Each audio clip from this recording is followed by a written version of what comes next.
Mas mura ngayon sa TikTok ate, ano? Marami nagsasabi. Maraming mas mura sa TikTok. Marami. Talaga? Tinatalo ang Shopee ngayon sa TikTok. Totoo lang. Maraming talagang ano sa TikTok ngayon. Bakit kaya sila mura magtinda sa TikTok? Bago ka makapag-sell sa TikTok, magbabayad ka muna. $50 ang registration eh. Saan? Sa TikTok. Kasi nanonood ko ni TikTok na mag-ano ng ganyan. Tapos, clinic ko yung ano. Ito din. Wala namang bayad mo ba? May bayad. May bayad.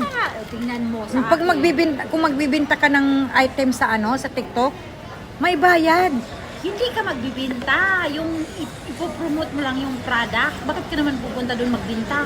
Yan, pag magbibenta ka nga ng products. Mag-promote ka ng product pero hindi mo product. Hindi. Bibigyan ka nila ng sample. Magsisend sila ng sample sa'yo tapos magawa ka ng video, i-promote mo yung product nila tapos magkakaroon ka ng commission. Ganon. Ganda yun. Pwede ata ikaw eh kasi Singaporean ka eh. Hindi, may bayad nga eh. Marami na nga akong invitation mo, Dry. Kung Kasi- pwede pa lang ako, matagal na ako nagawa. Kasi binigyan ako ni TikTok ng ganito na pwede gawa nga ng ano ko, di ba?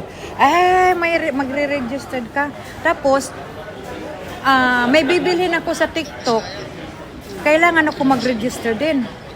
Mag-register tapos magbabayad ng 35. Wow! Ang bayad. Ano mga bayad? Yun eh, saan ba yun? Saan ko ba yun nakita? May bayad eh. Sa eyeliner pa siya. Yung mga bayo pa yan. Ito natanggal yung eyeliner niya eh. Matagal nga matanggal. Sabi ko, visit naman Kanina kung ko pa eyeliner tinitignan yung mata niya. Para nang... Ikaw talaga tinitingnan mo yung pagmumukha ni Jocelyn. Kanina ko pa pagdating ko doon. Opa, naka-eyeliner pa siya. Hindi pa talagang natanggal yung eyeliner niya. Oh. Sana all. Ay, tinitingnan talaga. Oo nga. Naka-eyeliner pa siya. Ang ito ng mata. Bakit? Tapos na-postpone naman yung Oo, Mudra. Yung ganito, marami yan ang sila nag-ano.